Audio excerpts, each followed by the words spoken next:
ತಮಗೆ ಗೊತ್ತಿರಂಗೆ ನಾನು 67ರಲ್ಲಿ ಕರ್ನಾಟಕ ವಿಧಾನಸಭೆಯ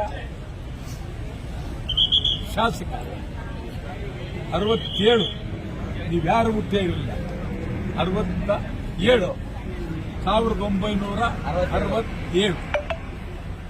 ಆಗ 69ರಲ್ಲಿ ವೀರೇಂದ್ರ ಪಾಟೀಲ್ರು ರಾಜ್ಯದ ಮುಖ್ಯಮಂತ್ರಿ. 67 ಗೆದ್ದಾಗ ನಿಜಲಿಂಗಪ್ಪನವರು ಮುಖ್ಯಮಂತ್ರಿ. ಅವರು ದೇಶದ ಕಾಂಗ್ರೆಸ್ಸಿನ ಅಧ್ಯಕ್ಷರಾಗಿ ಅವರು ಹೋದ ತಕ್ಷಣ ಆ ಕಾಲದ ಕಾಂಗ್ರೆಸ್ ಅಂದ್ರೆ ನಿಜಲಿಂಗಪ್ಪನವರು